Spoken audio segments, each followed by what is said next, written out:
예, 반갑습니다.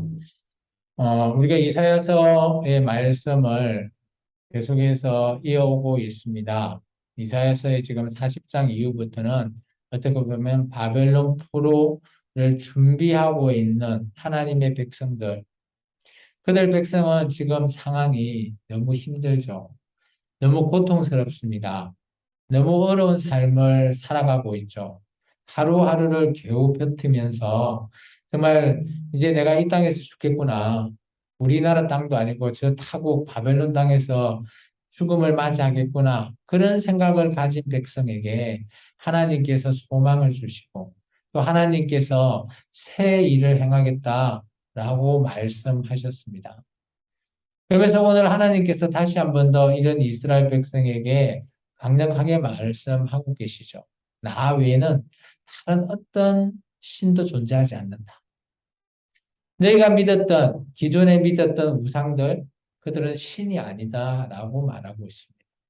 바울 또한 이 말씀을 언급하죠. 사람의 손으로 만든 것은 신이 아니다. 그로 말미암아 바울도 난처해지는 사건들도 있었습니다. 어쨌든 이런 모든 것들은 일맥상통한다라고 저는 여기십니다. 우리가 생각하고 있는 우상, 우리가 정말 눈에 보이고 거창하고 멋있는 그런 우상, 그것은 그냥 우상일 뿐이라는 거죠.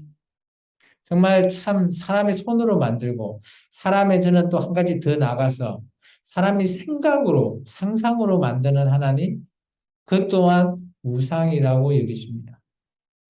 그러면 우리가 과연 어떤 어떤 신이 우리에게 정말 우리가 생각하는, 우리가 어떻게 바라봐야 되는 대상인가? 그 하나님, 그런 하나님을 우리가 어떻게 생각해야 될까? 우리가 뭐 상상 아니라고 말했죠. 또 우리가 보면 멋있는 아니라고 했잖아요. 그래서 우리가 그러면 어떻게 그럼 하나님을 어떤 모습으로 우리가 만나야지 그 하나님이 진짜 하나님인가 궁금해지잖아요. 그 하나님은 어떻게 생겼으며 어떻게 일을 하시며 어떻게 존재하신가 그것은 성경에서 계속 말하고 있습니다. 하나님의 백성인 이스라엘 민족에게도 하나님이 계속해서 말하고 있죠. 물론 생김새라든지 그런 부분은 말하고 있지 않지만 하나님께서 일하고 계시고 하나님이 어떤 분이시고 하나님이 천지를 창조하시고 그런 모든 것들은 우리가 익히 들어서 잘 알 수 있죠. 근데 우리는 그런 하나님을 생각하면 상상의 나래를 펼친다라는 거죠. 물론 뭐 그런 나래를 펼친다라는 것은 잘못된 것은 아니지만 그것이 너무 과도해진다면 그 또한 우리가 오해 속에서 만드는 하나님이지 않겠냐. 그로 말미암아 우리가 세상에는 또 이단이 생길 수도 있고요. 그렇기 때문에 그렇게 또 너무 과도하게 하나님을 상상 속에 만든다면 그 또한 우상이 될 수 있다. 다시 한 번 더 제가 여러분에게 말씀하고 싶습니다. 오늘 하나님께서는 하나님의 백성을 부르십니다. 1절에 나의 종이 하고 내가 택한 이스라엘아 이제 들으라. 하나님께서 오늘 44절에 보시면 먼저 들으라라고 얘기합니다. 들으라고 하면 뭐죠? 우리가 듣기만 하면 되죠. 하나님께서 보라라고 하면 우리는 보면 되는 겁니다. 들으라라고 말씀하셨습니다. 뭘 들으라라고 말씀하시나요? 뭐 여러 가지가 있겠지만 그 중에 몇 가지를 요청해 보면 1절에서 5절이 들으라라고 말하고 있고요.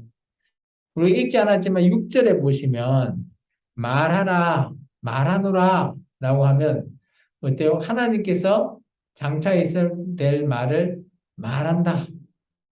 이게 어떻게 보면 하나님이 들으라는 것도 하나님이 말씀하시는 거고 또 말하노라 라는 것도 똑같이 듣는 맥락이 거죠. 그래서 어떻게 보면 44장 1절과 어, 8절까지는 똑같이 우리가 들어야 될 내용이라는 겁니다.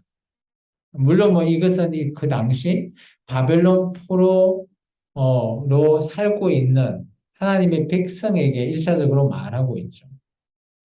근데 이것이 오늘 우리에게도 저는 해당한다라고 보여집니다. 잘 한번 봐보십시오. 어떻게 그것이 우리에게 해당되어지는지를 살펴보겠습니다. 2절 한번 볼까요? 하나님께서 내가 너를 만들고 모태에서부터 너를 지어냈다. 하나님께서 미리 옛날부터 예정해놨다라는 거죠. 하나님의 예정설. 오늘 하나님께서 우리를 부르신 것 또한 우리를 창세전부터 우리를 택하셨다라고 말씀하셨습니다. 따라서 어떻게 보면 이것이 이스라엘 민족뿐만 아니라 오늘 말씀을 듣고 있는 저와 여러분에게도 저는 충분히 해당된다라고 보여집니다. 그러면서 계속 얘기합니다. 나의 종 야곱, 내가 택한 여수르나 두려워하지 말라. 그래서 하나님께서는 두려워하지 말라라는 표현을 쓰셨어요. 우리가 어떤 일을 하게 되면 큰 위기에 처해 있거나 그런 상황에 대처하기 위해서는 어떻게 보면 그 일이 너무 내가 생각했던 것보다 크다면 두려울 수밖에 없습니다.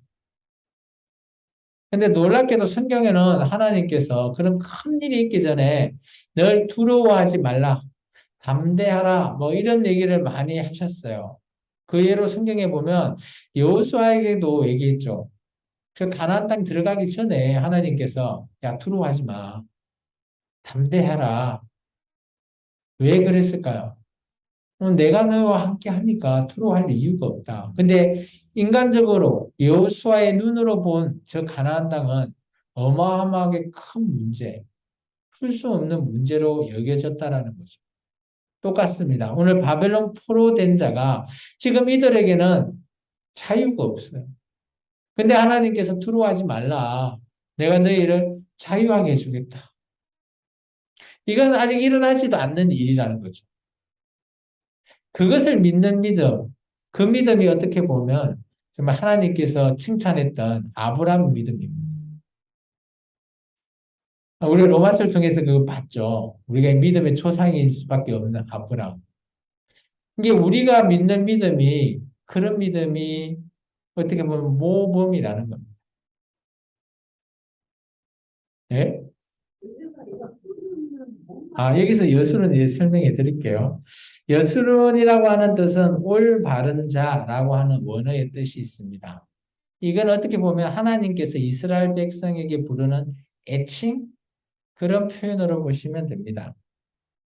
그래서 이 여술은이 어디에 등장하는 거면 신명기 32장 15절에도 등장합니다. 등장해 그게 또 어떻게 보면 애칭적인 그런 표현으로 불려졌다라고 생각하게 됩니다. 잘 한번 생각해 보십시오. 연인 관계에 있으면 그 사람 이름 있잖아요. 근데 이름 안 부르고 애칭 부르죠. 근데 그렇게 생각하시면 좋을 듯 합니다. 그러면서 이렇게 얘기하죠. 두려워하지 말라. 내가 너에게 모든 것들을 다 해주겠다라는 거죠. 그죠? 3절 이하부터 보면 뭐 상상도 할 수 없는 일이죠. 뭐 마른 땅에 물을 주고요. 그죠? 네 자손이나 네 후손에게 내가 복을 주겠다. 이게 복은 우리가 여기서 말하는 복하면 뭐가 먼저 떠오르죠? 부자 되는 거. 우리는 그렇게 생각하는데 이 사람들에게 복은 뭘까요? 바로 후손이 끊기지 않고 계속해서 늘어나는 복을 얘기합니다. 그리고 또 놀라운 거는 4절과 5절을 보시면 그죠? 풀 가운데서 솟아나고 시냇가에 버들같이 할 거다. 이것은 니를 택한 내가 너를 택한 그런 백성이라는 거죠.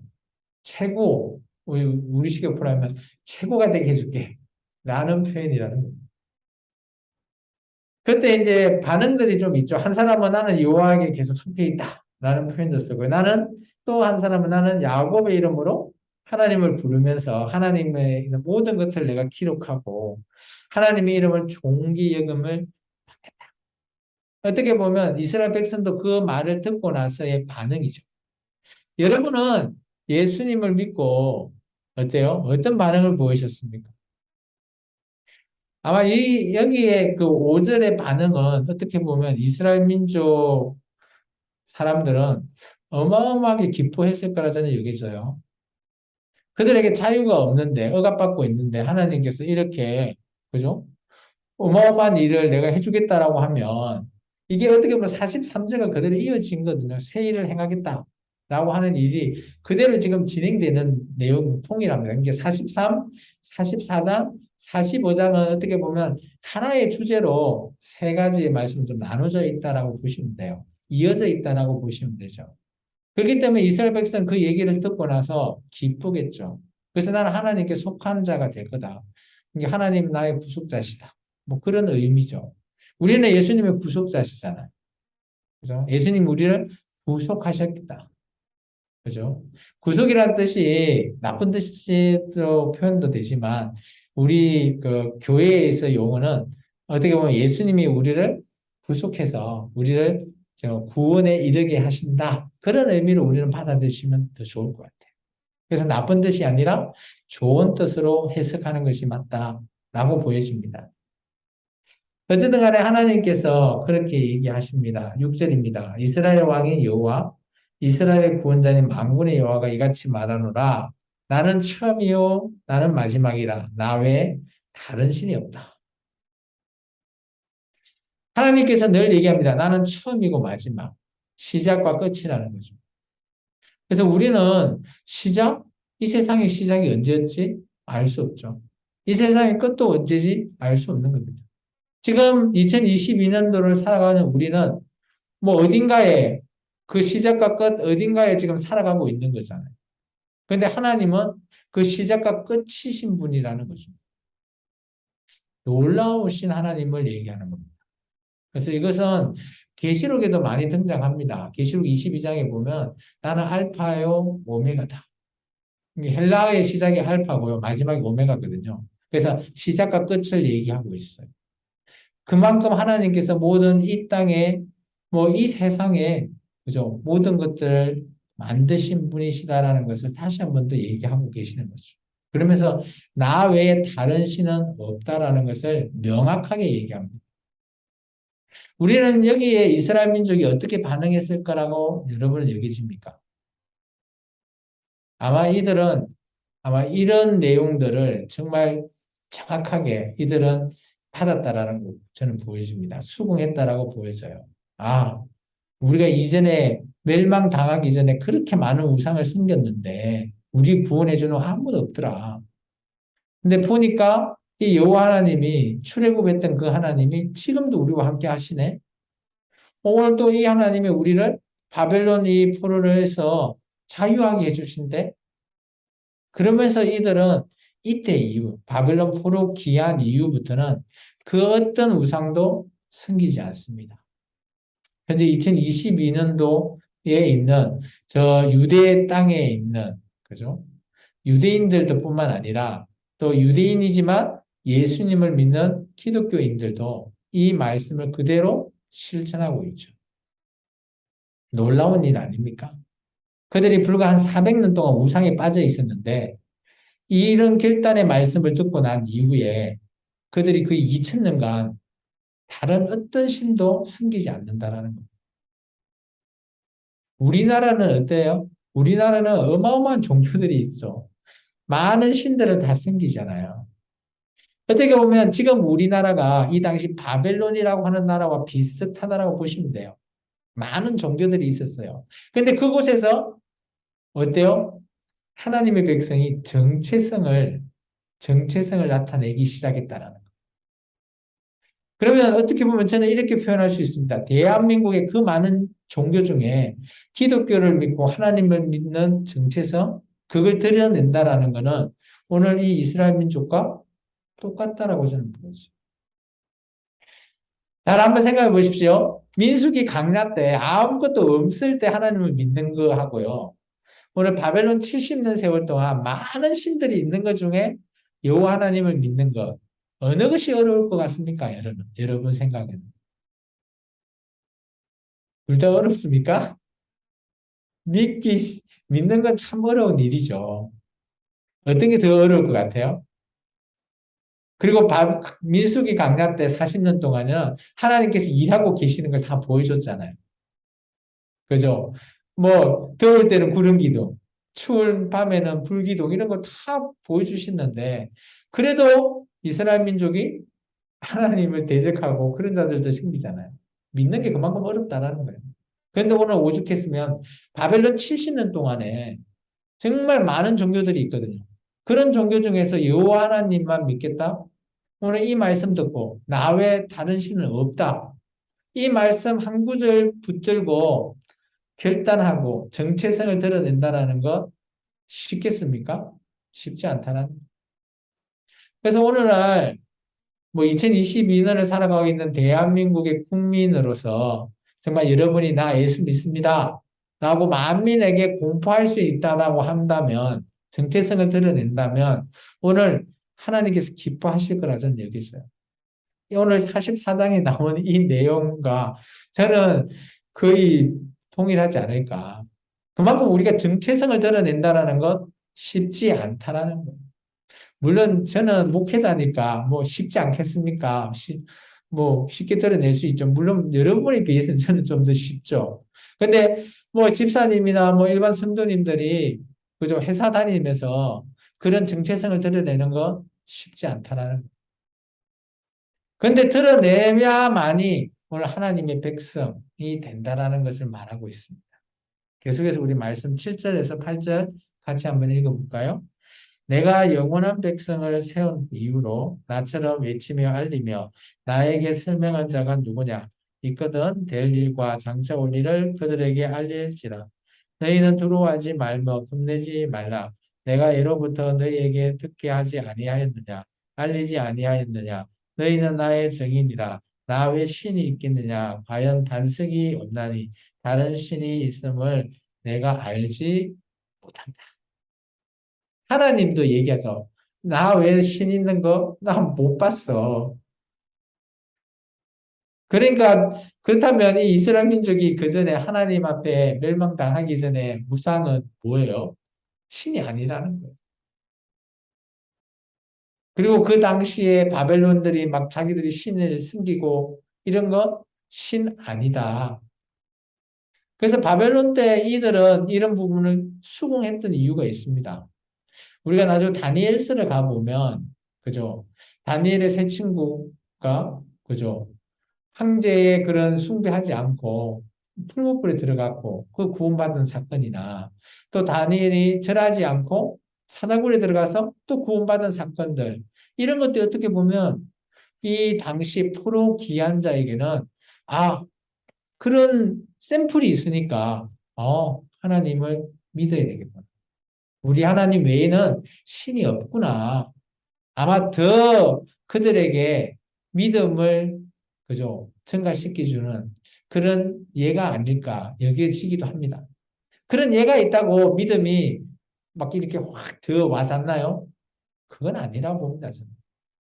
믿음이라는 것은 개인의 각자의 어때요? 결단 또 각자의 정체성 이런 거로 말미암아 믿음이 시작되고 또 하나님을 믿고 더 성숙해 나갈 수 있다라고 저는 보여진다라는 거예요.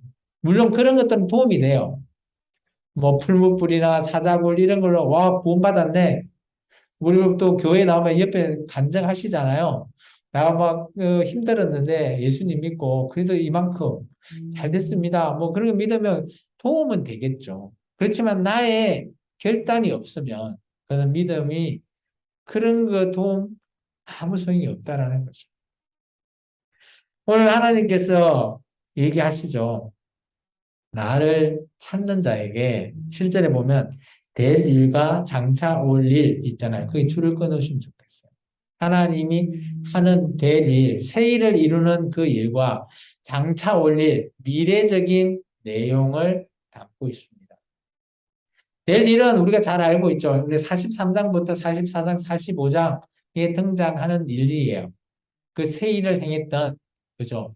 고레스를 통해서 바벨론 멸망시키고 너희가 다시 예루살렘으로, 그죠? 귀환하는, 포로 귀환의 길이 열렸다라는 것을 말하고 있고요. 장차 올 일은 뭐냐? 아까 우리가 42장에 보시면, 그죠? 하나님께서 말했던 나의 종, 내가 택한 그 종, 이게 우리가 예수님이라고 얘기했잖아요. 고레서 플러스 예수님. 그래서 장차 올 일은 예수님 때 일어나는 일까지 한다라는 것을 말하고 있습니다.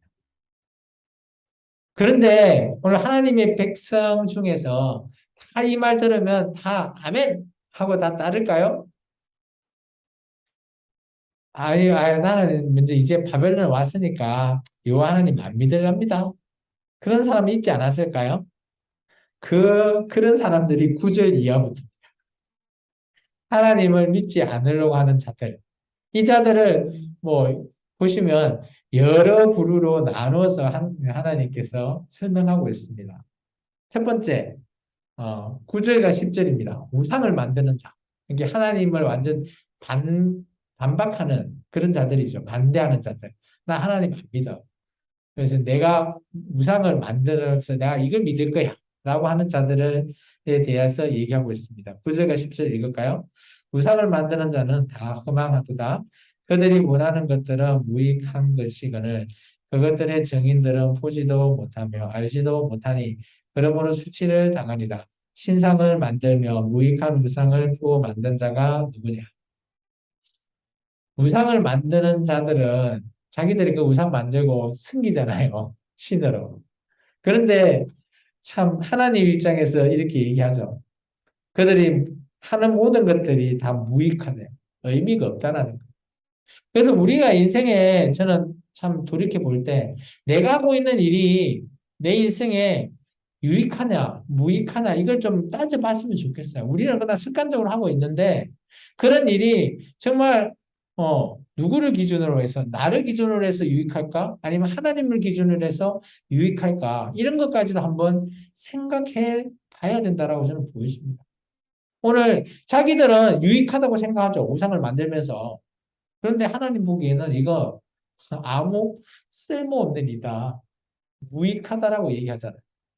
그러면서 어때요? 그것들의 정인들 나오잖아요. 정인들이 자기들이 만든 우상이잖아요. 우상들이 보지도 못하고 알지도 못하는 거기 때문에 당연히 수치를 당할 수밖에 없는 일이다라는 거예요. 이스라엘 민족도 자기들이 우상을 숨겨서 그죠? 수치 당했잖아요. 나라 멸망 당했듯이 그래 될 거야. 그러면서 두 번째, 그럼 이런 우상 누가 만들었냐? 이 사람이 만들었다는 거거든요. 그게 11절 이하인데 그 첫 번째는 대장장이들이 나옵니다. 11절 볼까요? 같이 읽습니다. 보라, 그와 같은 무리들이 다 수치를 당할 것이라. 그 대장장이들은 사람일 뿐이라. 그들이 다 모여서서 들어와며 함께 수치를 당할 것이라. 이 우상 만든 사람은 사람이라는 거예요. 그래서 바울이 이런 걸 통해서 사람이 만든 것은 우상이라고 말한 이유가 여기 있다는 거예요. 이게 근거입니다. 근거. 그리고 또 이제 대장장이 말고 철로서 이렇게 만드는 철공이라고 하는 사람들도 있나 봐요. 12절입니다. 같이 읽습니다. 철공은 철로 연장을 만들고 숯불을 일하며 망치를 가지고 그것을 만들며 그의 힘센 팔로 그 일을 하나 배가 고프면 기운이 없고 물을 마시지 아니하면 피로하니라. 이게 철공은 우리가 뭐 농기구 이런 거 만들어야 되는데 이 사람들이 그거 안 만들고 우상 만든다는 거죠. 그래서 그런 사람들도 끝은 좋지 않다. 그리고 이제 나무로도 우상을 만나나 봐요. 나무로도. 나무로 새기는 목공에 대해서 얘기하고 있습니다.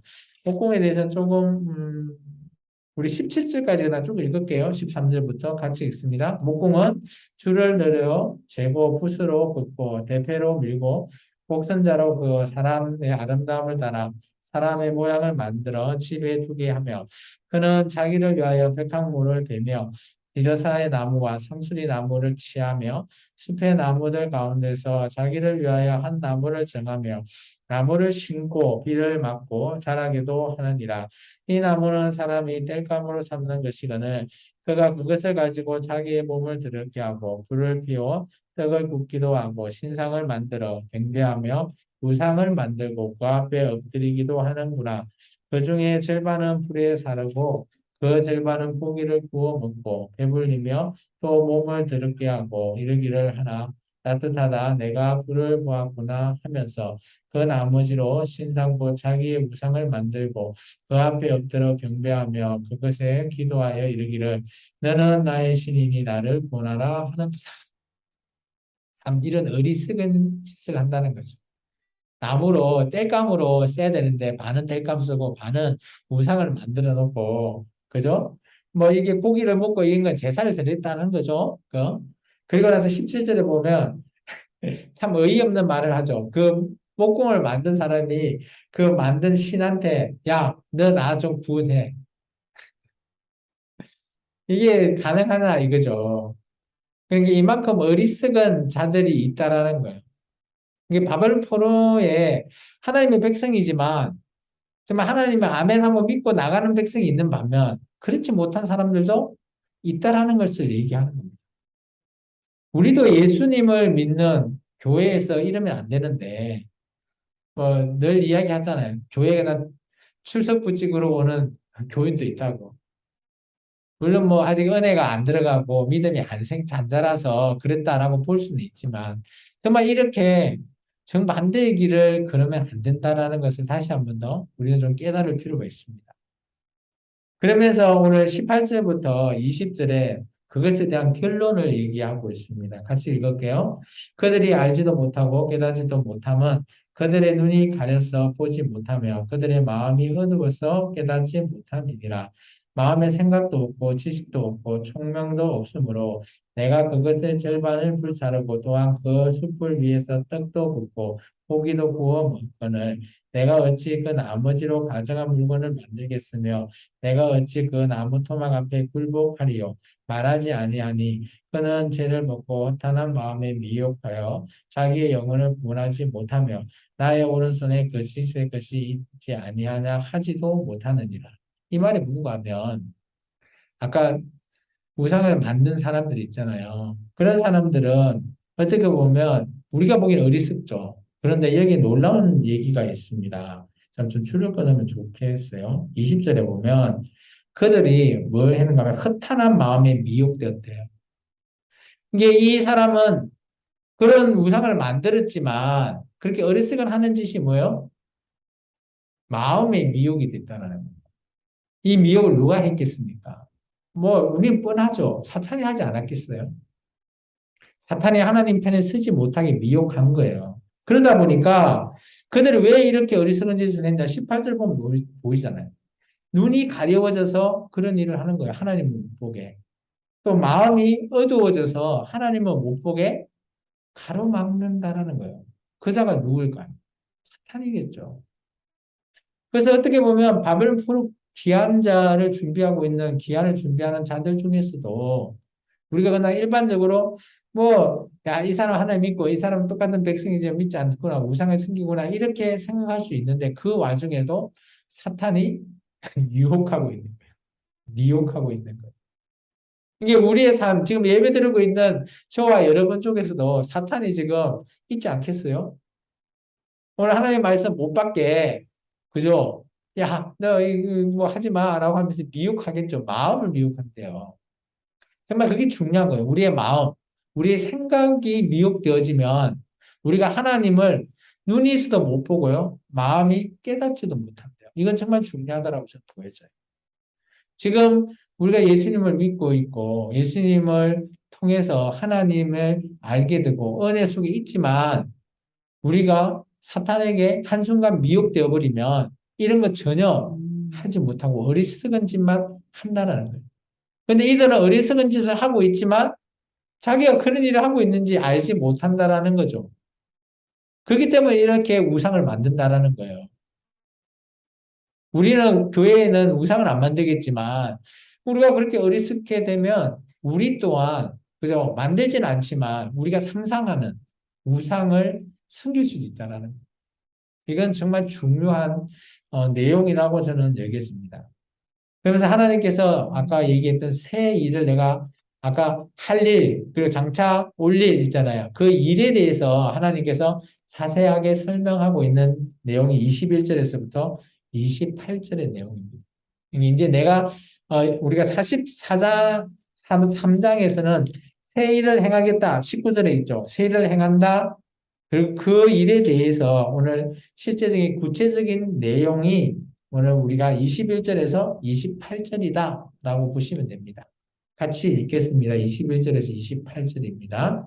야곱아 이스라엘아 이 일을 기억하라. 너는 내 종이라 내가 너를 지었으니 너는 내 종이니라. 이스라엘아 너는 나에게 잊혀지지 아니하니라. 내가 내 혐오를 빽빽한 구름같이 내 죄를 안개같이 없이 하였으니 너는 내게로 돌아오라. 내가 너를 구속하였음이니라. 여호와께서 이 일을 행하셨으니 하늘아 노래할지어다. 땅의 깊은 곳들아 높이 부를지어다. 산들과 숲과 그 가운데 모든 나무들아 소리내어 노래할지어다. 여호와께서 야곱을 구속하셨으니 이스라엘 중에 자기의 영광을 나타내실 것이미로다. 내 구속자여 모태에서 너를 지은 나 여호와가 이같이 말하노라.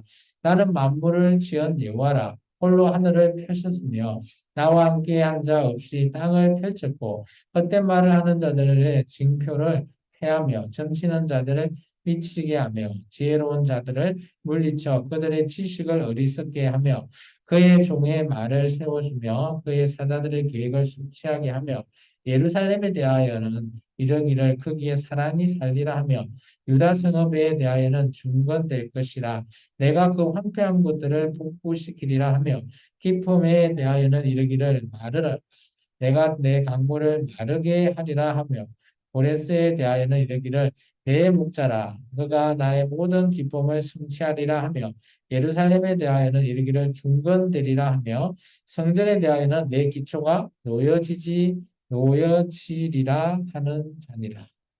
그래서 오늘 보면 23절에 여호와께서 새 일을 행하셨으니 있잖아요. 그 줄을 긋고요. 거기에 대해서 28절에 있잖아요. 고레스에 대하여 그리로 줄을 닦아 놓으시면 돼요. 그 말이 뭔 말인가 하면 오늘 우리가 아까 얘기했던 43장 19절의 새 일, 오늘 23장에 나오는 이 일, 이게 똑같은 일이라는 거예요. 누구를 통해서 28절에 나오는 고레스. 이 고레스를 하나님이 뭐라 표현했습니까? 내 목자. 하나님이 이방인인데 내 목자래요. 이게 하나님은 언제나 사람을 사용하실 수 있는 거예요. 근데 그런 하나님의 목자로서 열심히 그러면 이 고레스가 하나님을 잘 알았을까요? 아니요. 저는 그렇게 봅니다. 하나님이 이 고레스를 사용하신다는 의미에서 목자, 내 일을 행한다에서 목자라고 썼다라고 저는 보여집니다. 그렇기 때문에 하나님께서는 하나님을 믿는 자도 쓰시지만 믿지 않는 자도 쓰신대도요. 우리가 뭐 그런 사건들 여러분의 삶 가운데 저 사람 예수 믿지 않는데 오늘 보니까 뭐 하나님이 나를 돕기 위해서 그 사람을 써서 나를 뭐 이 일을 이룰 수 있게끔 도와준다. 뭐 그렇게도 할 수 있는 분이 하나님이시다. 오늘 그래서 21절에서 28절은 정말 전지전능하신 하나님은 뭐든지 하실 수 있다라는 것을 얘기하면서 오늘 이 포로 귀한 자들에게 포로 귀한 준비해라. 내가 이 일, 오렛을 통해서 하겠다라는 거예요. 그러면서 그 결과를 얘기하고 있죠. 28절에 보면 예루살렘은 중건되고요. 그리고 또 한 가지 더. 성전이 기초가 세워집니다. 성전이 세워지죠.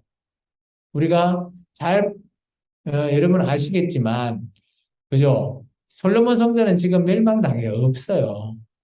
포로 기한자 입장에서는. 근데 이들이 예루살렘에 다시 돌아가게 되면 뭐 하겠다고요? 지금 예루살렘도 황폐해요. 근데 그 예루살렘에 사람이 살게 되고 중건시켜요. 그리고 그곳에 다시 성전을 세우겠다라는 거예요. 이 일이 하나님께서 하시는 새 일입니다. 오늘 우리는 새 일 하면 뭐 좋은 일, 뭐 이런 거 생각하는데 여기서 말하는 일은 바로 그겁니다. 예루살렘이 다시 회복되고 세워지고 그리고 그곳에 성전이 만들어지죠. 이때 만들어진 성전은 우리는 알고 있습니다. 어떤 누구 성전이죠? 스룹바벨이 만들었다 해서 스룹바벨 성전입니다. 이것은 바벨론 포로 귀한 자가 세운 성전이죠. 그래서 놀라운 거는 솔로몬이 세운 성전, 거기 멸망당하고 나서 스룹바벨 성전이 세워지는 거죠. 그래서 하나님께서 함께 하시겠다라고 다시 한 번 더 확답을 주신다는 겁니다. 자, 오늘 말씀을 이제 정리 한번 해보겠습니다. 오늘 말씀은 크게 한 세 가지 정도 제가 여러분에게 적용할 수 있는 말씀을 생각해 봤습니다. 첫 번째는 우리가 하나님과 함께라면 무슨 일이든 두려워하지 말자는 거예요. 여러분 하나님이 함께 지금 하고 여러분과 함께 하고 있다라고 믿어지시죠? 아멘입니까? 그러면 여러분이 하는 모든 일에 두려워할 일이 없어요. 하나님이 나와 함께 하시는데 내가 왜 두려워? 열심히 하십시오. 오늘 이스라엘 민족과 함께 했던 하나님. 오늘 우리와도 함께 하실 하나님이시라는 거죠. 왜냐하면 하나님은 그 시작과 끝이시니까. 오늘 우리와 함께 하고 계실 수 있는 하나님이시기 때문이죠. 두 번째, 이스라엘 민족이 참 이 말, 나 외에 다른 신이 없다. 이 말에 정말 이들이 정체성을 새기고 이 말을 통해서 이들이 이제 다른 어떤 우상 휩쓸리지 않았다라는 하지만 우상은 아까 얘기했지만 마음을 미혹시키잖아요. 영혼을 파멸까지 시키는 거예요. 그런 파멸시키는 우상에 휩쓸리지 않았다라는 저는 아까 제가 이런 비유를 드렸죠. 우리나라도 바벨론과 별 차이 없다. 종교가 너무 많으니까. 그러니까 우리도 이런 우상 종교에 휩쓸리면 안 된다라는 것을 보여줘요. 그래서 교회 다니면서 뭐 일례로 이렇게 얘기하죠. 뭐 연말이 되면 토종비 캠프로 간다. 점집에 간다. 하지 마시라고. 그게 우상이 휩쓸리는 일이다. 라는 겁니다. 쉽게 말해서. 세 번째, 하나님께서 이런 이스라엘 백성을 구속하였듯이 오늘 저와 여러분은 우리의 구속자는 누구시다? 예수님 아닙니까? 그래서 우리의 구속하신 예수님과 항상 함께하는 저와 여러분 되기를 축원합니다. 우리는 예수님께서 우리를 구속해 주지 않으셨다면 우리는 하나님 앞에 나갈 길이 없다라는 겁니다. 꼭 그거는 기억하셔야 돼요. 여러분은. 우리가 하나님 앞에 나아갈 수 있는 것은 예수님을 통해서만 나아갈 수 있다라는 길이라는 거죠. 그래서 예수님이 우리를 구속하지 않으면 나와 아무 상관이 없는 거예요. 아까 봤듯이 우상을 섬기는 자들과 똑같다라는 거죠. 이게 어리석은 짓만 하는 겁니다. 그래서 저와 여러분은 우리의 구속해 주신 우리의 주님 되시는 예수님과 함께 하시고, 그리고 하나님 앞에 나아가는, 오늘처럼 예배하는 그런 저와 여러분이 되기를 주 이름으로 축원합니다. 기도하겠습니다. 주님 감사합니다.